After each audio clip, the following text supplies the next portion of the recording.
Spectroactive.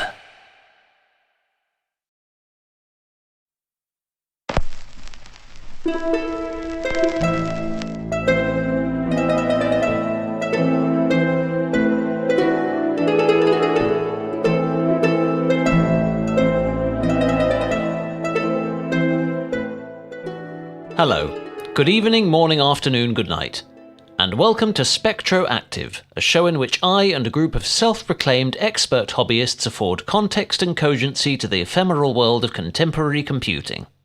Together we shall scrutinise intuitive embodiments of semi-precious silicon and evaluate the pleasures and pitfalls of prohibitive products that none of us can afford, but nevertheless enjoy discussing with an air of haughty authority for the sense of empowerment and superiority it affords us over those who can. Joining us at this moment, in our audience's immediate to long past, we have disgruntled ex-Glubidud network engineer turned independent tech journalist Colin Laundrie, narcissistic vlogger and compulsive hardware opinionist Henry Holsworth, altruistic futurist and gender-adaptive AI rights campaigner Dr. Laurie Haywood, and semi-delusional digital cultural analyst Waldo A. Oakley. And this episode presents us with the ever-evolving challenge to match an extravagant new trend with old-school DIY.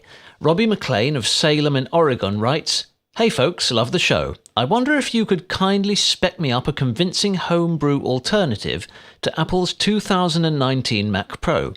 I'm a keen videographer who earns a modest crust documenting a combination of travel vlogs, weddings, pop festivals and private social functions.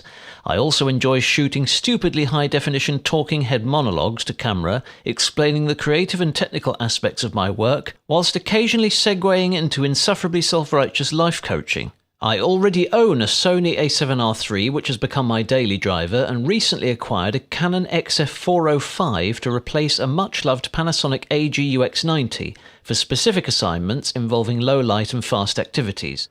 Both cameras have been fitted with an Atomos Ninja 5 for recording directly to Apple ProRes.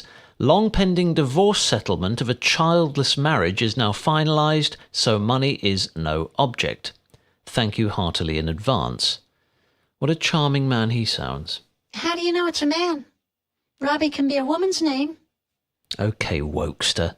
I'll get to you in a moment. You're too kind. Sorry, but what I don't understand is why would you want to go ahead and buy the Canon when you could just use the Sony to shoot everything? Save a ton more cash for the build. He says he uses the Canon for low light. Right, but the Sony's just as good. And fast activities. Uh-huh. So? The A7 IIIR can't shoot 4K at 60 FPS. The A7 IIIR can't shoot 4K at 60 FPS, apparently. It's an interesting echo chamber you're using there. Thank you, Waldo. Alright, but why would you want to buy a whole new video camera for just those two applications? I mean, couldn't he just use a phone to shoot 4K at 60? He's got to have an iPhone already, right? Just upgrade to the 11 Pro. You got 3 lenses, 3 focal lengths, all UHD capable. You can record 2 simultaneous streams. Even the selfie camera does UHD at 60. Sure, but they're fixed focal lengths over a much narrower range, only equivalent to 13 to 52 millimeter relative to a 35mm full-frame sensor. Whereas the XF405 does something like 25 to 380mm, I believe. Yeah, but if he's only shooting the odd sporting event in fading sunlight, it would be fine. And it's effectively a free solution, assuming he's already got a smartphone. But he doesn't mention one, so perhaps he doesn't. Oh, come on, he must do. Everyone does. And even if he does, what about external storage? He says he uses an Atomos to record off both cameras. Since when does an iPhone support outboard SSDs? Yeah, but why would you need external storage when the iPhone gives you up to half a terabyte? I mean, that's enough for 15 to 20 hours. And what about all those extra manual controls on the Canon? I mean, you've got focus, white balance, exposure, ISO, shutter speed, aperture dilation, 15 times optical zoom. But, why would you need all those when the 11 Pro's auto adjustments are so responsive and accurate? And there are plenty of apps that give you those manual overrides. Yeah, mostly in the form of fixed presets. I mean, that's hardly the same thing. Plus, he said he records directly to ProRes. Show me any smartphone that can do that. Yeah, but why would you want to go straight to ProRes? To preserve quality and streamline workflow, obviously. Yeah, it's a low compression format, which makes it far more editable. No serious videographer edits in AV chat or HEVC. I never said they did, but transcoding doesn't take that long. I mean, why would you want to waste Oh, time? shut up! Nobody ordered a crash course in non-linear video production. Let's just assume this guy knows what he's doing and... How do you know it's a guy? Oh, for God's sake, man. There you go again. All right. Dr. Laurie Hayward of Oregon's Sharkadia Training Academy, since you share a state with this honest, hard-working person, I'll come to you first. Why don't you spec us up a Mac breaker? Well, despite Robbie's claim, in my experience, divorces are never truly settled, so I'm going to assume that money remains a bit of an object and go bang for the buck. Diamond confetti is bang for the buck compared to a Mac Pro. That's not true. Quiet, please. Laurie? I've actually got two specs, one Intel-based for a buyer with no sense of embarrassment, the other AMD-based for fanboys with no sense of brand loyalty. But plenty of common sense. The Intel comes in at slightly cheaper, going by present prices. Let's start with the motherboard, a Gigabyte Z390 Designair. This used to be over $300, but as of winter 2019, you can grab one for about $250. There are pricier options from Asus and MSI, which will probably overclock better, but I figure Robbie is the creative type who just wants functionality and stability, and this board is the only one that I know of that has integrated Thunderbolt 3. It's got two ports on the back plate, which I think affords a fitting Mac-like twist since the Thunderbolt interface has been a standard feature on Apple's top-tier systems for longer than the average marriage. For the processor, only one option really, the i9-9900KS, that's S for Special Edition. Suckers Edition, I think you mean. Whatever. Yeah, it was originally priced quite competitively, but after the initial buyer's rush, retailers started acting like, The average divorce lawyer? Yeah. So only go for the KS if you can find one for well under $600. Otherwise, get the vanilla K version and manually crank up the V-Core bass and boost clocks. That'll give you virtually identical performance and enough loose change for a swankier case or maybe extra memory. Which brings me on to memory. The Z390 used to have a limit of 64 gigs via 416 gig DIMMs, but various manufacturers have added support for 32 gig DIMMs, which increases that capacity to 128, so why not use it all? Corsair do some great packages. I recommend this Vengeance LPX Quad Kit, which goes for around $500 to $600. It runs at 2666 megahertz, which is the chipset's official optimum frequency. Anything higher than that would be pointless unless you're a compulsive overclocker. Right, the last Mac user I met thought overclocking meant setting their Apple Watch to daylight saving time. They were probably just busy being creative, Henry. Yeah, evidently designing wallpaper. What's the matter, Henry? You disturbed by more than 4 colors at once?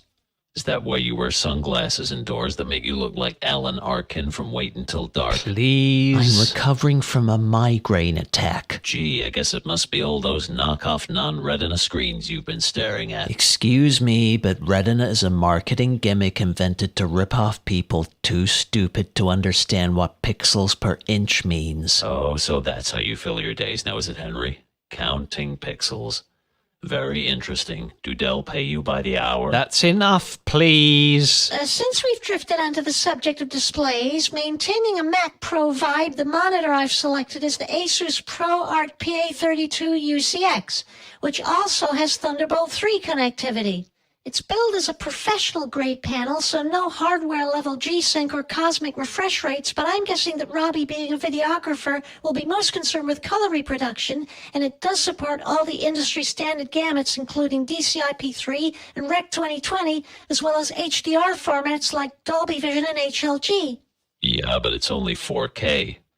The Apple Pro XDR monitor is 6K. That's 130% more desktop space, so you could preview footage at full resolution with your editing controls still visible. Nah, I think most pros would have a dedicated screen for previewing. And performance at 4K is every bit as good according to specs and reviews, and amazingly, this thing comes with a free stand, as opposed to being freestanding. Oh, come on. There's nothing about that Apple display that isn't worth every dollar. 1600 nits peak brightness, 576 zone full array local dimming, precision engineered aluminium chassis. The Asus uses mini LEDs and has double the dimming zones. Sure, but only 1200 nits peak brightness. There's actually an even better model, the PA32UCG. It's G at the end instead of X. That one does 1600 nits and 4K at 120 Hz, but it's not released yet, and Asus haven't announced a price. So how much is the UCX? It's about $4,000, as listed on Amazon. Right, so we can safely assume that the UCG will be at least $5,000, which by stunning coincidence is exactly the same as the Apple Pro XDR. Yeah, without the stand. But with 6K. All right, that's enough stat vomiting. We'll get on to prices later. I don't want to die of old age before we even manage one Hackintosh. Laurie, what about storage? So, it'd be very tough to top the Samsung 970 EVO Plus, under $200 for a 1 terabyte model. Putting a pair of them in RAID 0 would give you the same setup as in a higher spec Mac Pro. But not the T2 security chip. That's another indispensable Apple exclusive. Well, all that does is force you to go back to the store every time you want to upgrade your system drive. Laurie, video cards? Yeah, I've gone with a pair of RTX 2080 Supers for around $700 a piece. I'm sure he could stretch to 2080 Ti's, but that's almost 60% more money for only about a 30% performance boost, mainly in games, which I'd imagine he won't be playing too much of. The reason why I've chosen NVIDIA instead of AMD is because it will provide the best compatibility and performance for hardware-accelerated video encoding when combined with the Intel processor. Explain? So, if he's working with Adobe Premiere, he'll be importing ProRes... Sorry, can you not start your sentences with so, please? So, if he's working with Adobe Premiere, which now supports ProRes, he'll be importing footage to the timeline and then exporting using a lossy codec like AVChat H.264 or HEVC H.265, or possibly to an intermediate master file for color grading in a separate application. In any case, he's going to want the option to use QuickSync. This is Intel's version of hardware-assisted video encoding. It's really fast compared to software encoders like X264. It'll cut your export times by somewhere between 30 and 50% depending on the source and destination material. Uh-huh. So why the 2080 Supers? So, if he's using a different program like DaVinci Resolve Studio to edit his projects, then he could actually employ his GPUs to speed up exports directly from the timeline with NVEnc, which is basically NVIDIA's CUDA-enabled equivalent of QuickSync. Or if he wanted to export to a reference master file for transcoding with an external utility like Handbrake, for example, then that also supports NVEnc. All right, so what's wrong with AMD's cards? Don't they have hardware encoding? Yes, they do. It's called VCE or AMF, but it's not widely supported and quality is generally thought to be worse. Actually, it's worth emphasizing that image quality can degrade dramatically via hardware encoding. X264 and 5 are still the way to go if you want to minimize artifacts and preserve fidelity. Only if you're encoding at very low bit rates. The current iterations of QuickSync and NVEnc are greatly improved. And there's just one final point worth noting. In addition to accelerated encoding, both QuickSync and most high-end video cards will also significantly improve decoding and rendering performance within Premiere, Resolve, and other video editing applications. Final cut, folks. You know it's the only way to go. All right, Laurie, what have we got left to cover? So, power supply. I've got a Silverstone Strider SST 1300 that's 1.3 kilowatts, a tad overkill even for a top-end build like this, but if you're going to go all out on anything, then a box that feeds finely filtered voltage to thousands of dollars worth of components might be a good place to start. I agree, he won't have to replace that for years, and it leaves far greater scope for expansion. The Mac Pro has 1400 watts and it's as expandable as Lego. Sure, if you enjoy paying double the retail price for all of your upgrades. Such as? Oh, well, let's start with the memory, shall we? Going from the standard 32 gigs to 192 costs you $3,000, when you can source identical and fully compatible RAM for well under half as much. Right, and you can purchase and install it yourself. There's even a video explaining how to do it. Well, then why the ridiculous surcharge? Is that all just for the privilege of having your parts fingered by a genius? Oh, I'm sorry. Are you now complaining about Apple's labor costs or the fact that they actually allow user-installed upgrades and you just arrogantly presume that they didn't? Well, one could say Apple does have form. I'm just about to lose my patience with you. Laurie? It's a titanium-rated unit that's the highest possible in the 80-plus certification scheme, so efficiency will be optimal regardless of workloads. Fine, and what do we have to cool the processor? He's got endless options, especially if you're factoring in custom liquid setups. But any high-end air cooler like the Noctua NHD 15S is going to equal an off-the-shelf closed-loop Braden heatsink. Are you sure about that? That's what the experts tell me. It'll help reduce temps on your VRMs and DIMMs, too. A fan on a water blocks radiator can only really exhaust hot air from a case. It can't directly cool other components. Noctua's fans are whisper quiet, too. Why shirk taking extra precaution when heat is one of the most common causes of failure? But not as quiet as the Mac Pro. Those fans are a bespoke in-house design, server-grade bearings, independent blade pass frequencies. Cork it, fanboy.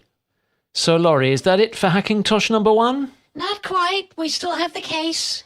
Again, honestly, we could be here all day, but I went for something that favors silence over thermals. The Be Quiet Dark Base Pro 900 at around $260. The Rev 2 model comes fitted with 3 PWM fans, 240 mil intake at the front, 1 exhaust at the back. They call them silent wings, so suitably Mac Pro-esque. Uh-huh. Shame about the quality. They're hooked up to a dual-rail 8-header controller with independently switchable high and low airflow modes and stepless speed adjustment. Manual fan control is a last resort, not a selling point. Some people have way too much time on their hands. Yeah, like the time you waste when you buy a Mac that has to thermal throttle its processor and GPU anytime you want to do something more than send an email. Total nonsense. If you're talking about the 8-core MacBook Pro, they released a patch which fixed the throttling bug. It's never been an issue since, and if any Mac throttles, it would be under workloads that could only be induced through extreme stress testing by people with hundreds of hours to kill. So, it's a large and accommodating case without being intrusive.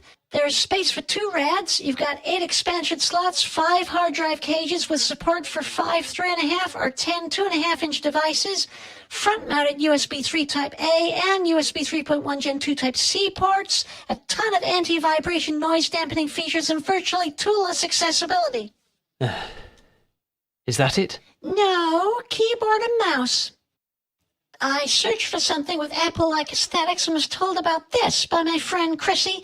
She's a stenographer and a total keyboard fanatic. She says she'd happily use a steam-powered Smith Corona if it had the best action. Oh, I think my father had one of those. Really? Anyway, this is the Microsoft Modern keyboard with fingerprint ID.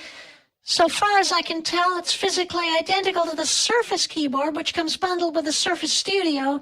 It supports wired and wireless connections via USB and Bluetooth 4.2.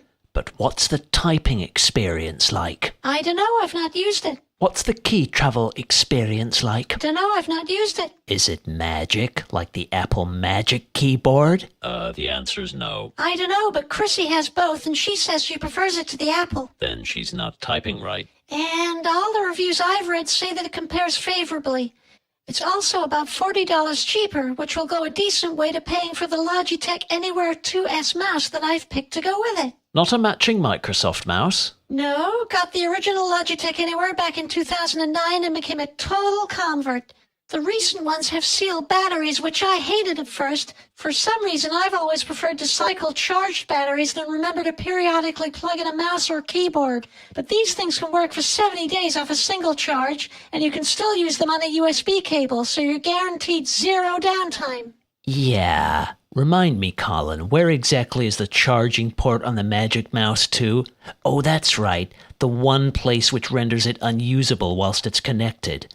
And look at that, the Anywhere mouse is rated up to 4000 DPI. That's 3 times higher unless I'm much mistaken. It's ugly and it's got 2 buttons. There are 3 colors available, but the light gray complements the keyboard very nicely. It tracks really smoothly across any surface, including glass, and it can be paired to up to 3 separate computers via either Bluetooth or Logitech's proprietary unifying receiver. So with the keyboard, that's how much? About $200, give or take. And is that it? Indeed it is. At last, ladies and gentlemen, and all those of a non-binary disposition, we have our very first Mac Pro pretender. Laurie, will you please provide us with the total cost? Does that include my research? It certainly does. Okay, so 580, 270, 600, 400, 1400, 4000, 350, 90, 260, and 200. Altogether, that's $8,150. I vaguely recall you saying something about bang for the buck. Well, it's $3,000 cheaper than a default spec Mac Pro, including the XDR display. In fact, $4,000 if you were to buy that outrageous stand. And looking at the rest of the components, let's just say the only benchmark I put a dime on the Mac for would be the shill mark torture test. And how do you arrive at that conclusion? Oh, shall I go through this part by part? No. I think it's only fair to the audience, don't you? Hey, can you call me back once he's done? I've got something on the stove. And I've got content to create. Well, stick this in your next vlog, Colin. In the standard Mac Pro, we have a Xeon W3223 processor. Apple always bends over backwards to shield their specific SKUs from public scrutiny in order to incite the myth that every one of them is a proprietary in-house design or supplied exclusively by a third party. Yeah, and in many cases that's true. Look at the Radeon Pro Vega cards. But not all, and even in those cases, their fabricators will often just ascribe new names to existing retail products. You can grab that Xeon CPU right off the shelf. It has 8 cores just like the 9900 KS in Laurie's Hack Pro, which also happens to have higher factory base and boost frequencies, is fully overclockable, and at least 20% more energy efficient regardless of workload.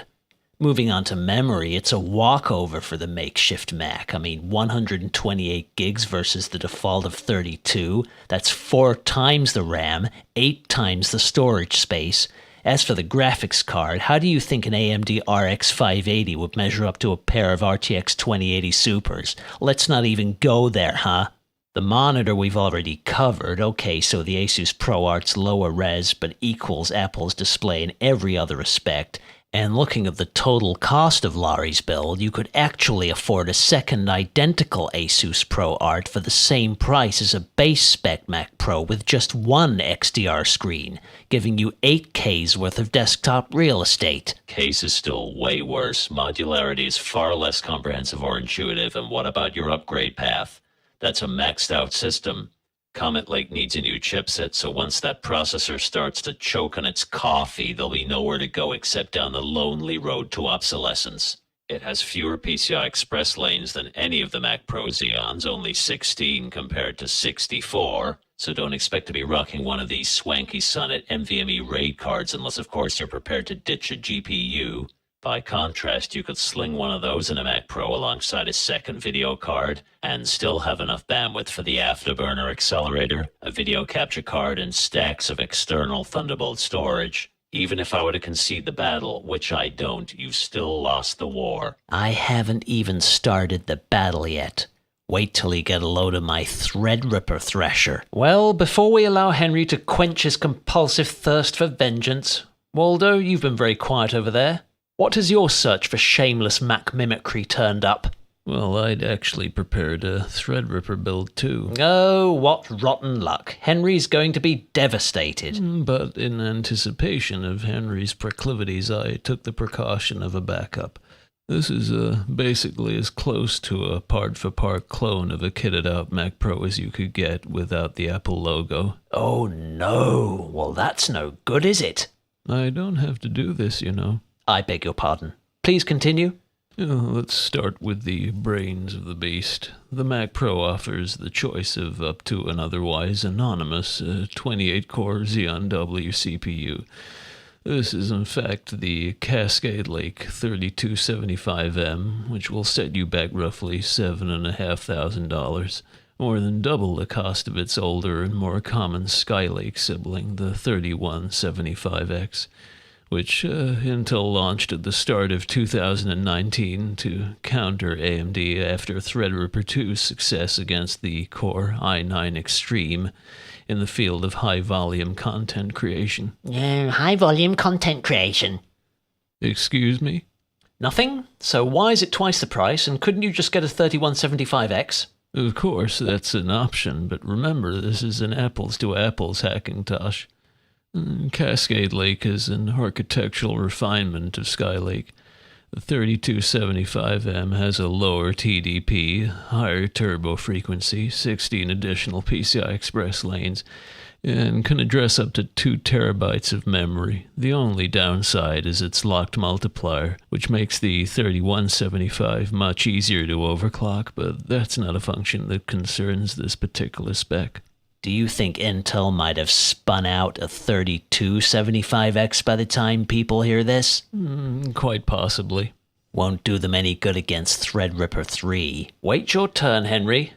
Waldo, do you think we could speed this up a little? No, that's the fastest processor in the series. Not the system. You're speaking.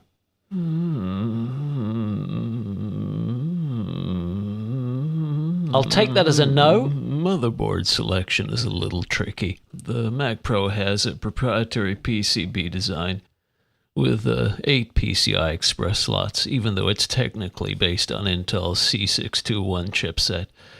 We could opt for something of a more enterprise pedigree like the Supermicro X11 SPAT. That's probably the closest physical match, but it lacks any kind of Thunderbolt connectivity, which basically leaves 2 solutions from the only manufacturers who materially acknowledged Intel's latest pitch to the prosumer workstation market. There's the Gigabyte Aorus Extreme 621, which has 7 expansion slots, all full length and up to 2 16-lane, 2 8-lane, and 1 4-lane simultaneously, assuming the last 2 slots are left unpopulated, or 6 8-lane and 1 4-lane if you're looking to occupy every slot. Then there's the ROG Dominus Extreme from Asus, which only has 4 slots but a richer array of integrated features.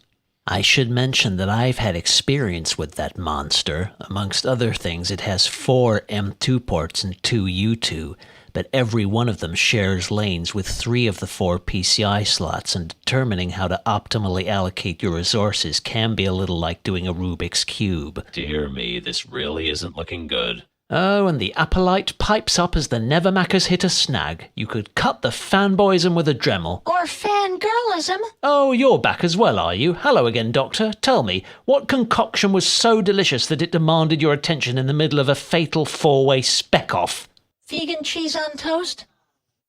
What kind of bread? Wholemeal sourdough. Really? You're vegan and you don't have a gluten intolerance too? I'm very, very disappointed. I'm allergic to provocative flippancy. My friend Chrissy has celiac disease. She was put on proton pump inhibitors 2 years ago and suffered outbreaks of hives all over her... No! Henry, why is the ROG Dominus such a pain to configure? Well, for instance, if you populate a shared PCI slot and an M2 or U2 port, in some cases it will run the slot at half speed to allow concurrent use of the drive, but in others it will assign absolute priority to whatever device is in the slot, and you won't see the M2 or U2 device at all. Moreover, if you want all 4 slots to receive 16 lanes, you have to disable every M2 and U2 port on the board, and run your OS either from a SATA drive or an M2 or U2 SSD installed on a separate adapter card. Oh, come on. Shuffling peripherals, meddling with BIOS settings, constant boot cycling. Just more excuses to procrastinate any semblance of a career. The Mac Pro has got it all figured out from the factory. Just pop that hood, whack in your upgrades, and avail the benefits of maximum bandwidth with zero ifs or buts. They even tell you which slots to use. So, Waldo, I take it we're going with the gigabyte. How does that affect Robbie's bottomless budget? Unfortunately, both boards are increasingly rare, so prices are disproportionately inflated. But I was eventually able to locate a couple for around the $2,000 mark. Thunderbolt 3 is possible via the optional Titan Ridge add-in card, which you can grab for roughly $100. As for memory, the Mac Pro uses ECC modules, which the Aurora's fully supports, so these crucial DDR4 modules will be pretty much a perfect match. They appear to be solely available in single sticks, so you'd need 12 dual-rank 16-gig DIMMs to make up 192 gigs in total, which to me seems sufficient and also exploits the platform's 6-channel memory controller. Price? Around $1,250, or you could save yourself $250 and gain a little performance by choosing this 128-gig non-ECC package from Corsair. It's available as a fully verified set of 12 DIMMs, but if you can't track that down, you'd almost certainly attain the same frequency and latency by combining 3 groups of 4 purchased separately. And why would you want ECC? It's fundamentally a fail-safe error correction process that's only really required for mission-critical applications. Scientists, medical researchers, or perhaps Wall Street traders who can't stand seeing mistakes in each other's barefaced lies. Touched a nerve there, have we, Waldo? And on to storage? Same as Laurie. A couple of Samsung 970 Evo Pluses. And what do we have in the graphics department? Given the price tag of the Max Radeon Pro Vega 2s, I've taken Mr. McLean's money no object stipulation to its logical extreme and picked 2 NVIDIA RTX Titans at a combined cost of $4,800. The Radeon Pro Vega 2 Duo destroys it. Yeah, for twice the dough. That's a dual GPU card. If you compare an RTX Titan to a single Radeon Pro Vega 2, the Vega loses by a landslide. But the Duo takes up half the space. You could chuck 2 in the Mac Pro that would only be beaten by 4 Titans, and then you'd have no room left for expansion or to breathe. Literally. Have you felt how hot those things get? Could help cut your winter heating bills, though. Waldo, will you kindly reveal your choice of monitor? I deviated slightly from the obvious. The Dell UP3218K. It's a 8K screen and the only model currently in retail with a higher native resolution than Apple's XDR display, though it achieves it via edgelit LED panel as opposed to full-array local dimming, which renders it an incredible bargain at $3,200. Loose change. Why would you want to pay over $3,000 for imminently obsolete technology?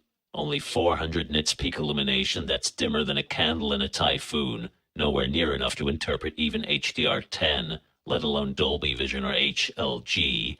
Suboptimal coverage of the Rec 2020 color spectrum, too. I'd hardly call that a videographer's dream screen. Again, Colin, for the total bill of an Apple XDR with stand, you could buy that Dell and leave enough in hand for a premium 50-plus inch OLED television to use for dedicated previewing. You're thinking inside the orchard again. Waldo, what do we have to fire this thing up? Well, like the ROG Dominus, this motherboard can actually be powered by dual PSUs, but that's only necessary in pursuit of record-breaking overclocks. In this instance, one EVGA Supernova 1600-watt unit will suffice. Again, it's 80-plus titanium certified for energy efficiency. So what's left? Just case and CPU cooler.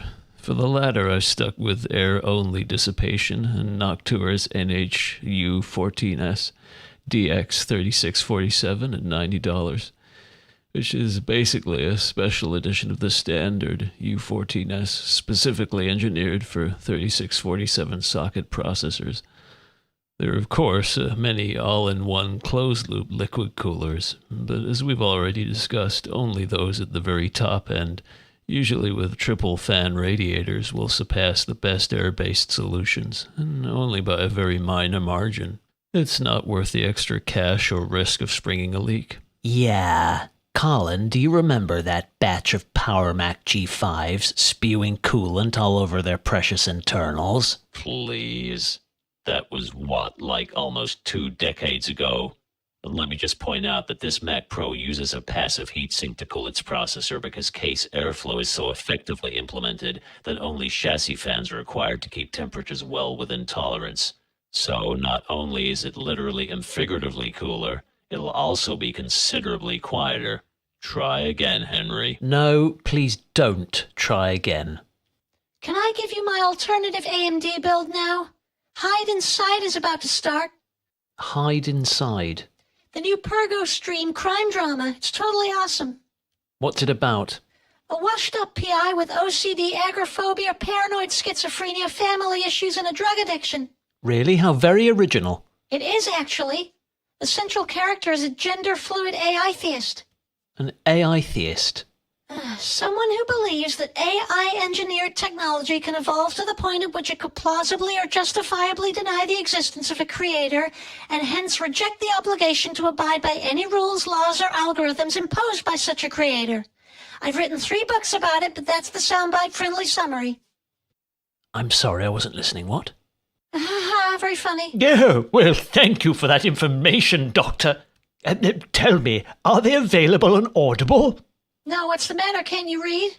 No, I'm dyspraxic. Don't you mean dyslexic? Yes, I make that mistake all the time because I'm dyspraxic. Don't you mean dyslexic?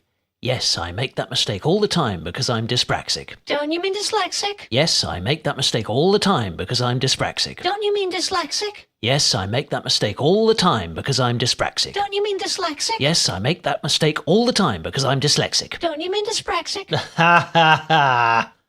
Well, Laurie, I'm afraid you can't get all AMD amorous quite yet. In fact, I fear we've harped on for so long that it'll have to wait for part 2 of this relentless cacophony of nerd-splaining. Well, you invited us. I did indeed. In my head be it. Waldo, will you please close this case for us, so to speak? Well, aside from the Dune Pro, which is a crowd-funded replica of the Mac Pro cheese grater, the only chassis that will comfortably accommodate this motherboard and leave room for future expansion is the Corsair Obsidian 1000D. Ah, yes. Isn't that the one that has its own time zone and needs a building permit to unpack? Prices, Waldo? It's $650 for the Dune Pro and $580 for the Obsidian. Thank you kindly. And after we've taken delivery of half a dozen dog-eared UPS parcels, what can we expect our monumental invoice to read?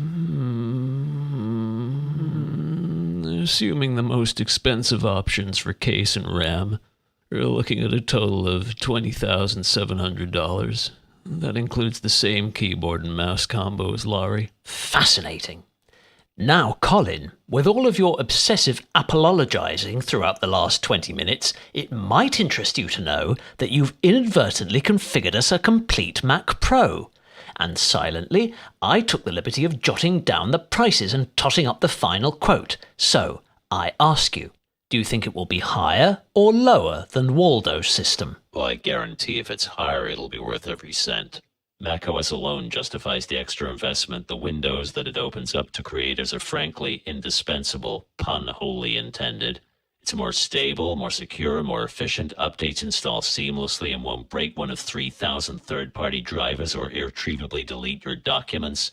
There's no nagging little malware scanner that thinks every mildly niche utility is a Trojan virus. Okay, I'm out of here. See you, folks. To revisit an age-old analogy, Colin, if you buy a car that only runs on 5% of the roads, then obviously there's a reduced risk of crashing. The question is, what new worlds are you missing out on? Oh, that's right, the Microsoft Store. Damn it, how will I live?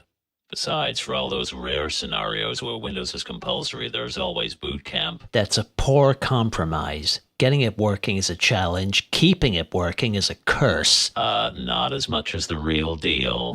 I think I'll be going as well. I've got 2 lectures to finish on the dilemmas presented by global hyper-algorithmic civility. I think you're too late. That's what every Appleite says before enduring the consequences of such selective compatibility and eventually realizing that they're paying a premium for the privilege of being constantly told that Apple knows best. Okay, enough again. Every time it elects not to support universally popular hardware, software, or media formats despite their clients' businesses depending on them. If I have to wait That's it, I'm muting the lot of you. And if you'd like to find out whether Waldo's lone-munching pseudo-Mac is more or less pricey than the poverty-inducing genuine article, please join us for the next enticing, insightful, and enthralling episode of Spectroactive. And now I'm going wearily upstairs to recharge my own batteries by crashing out on the "Are you sick of mattresses that feel like you're rolling on a bed of rusty nails? Well, you could do a lot worse than visit slumberlords.com. No, I sleep very soundly on the floor. Goodbye.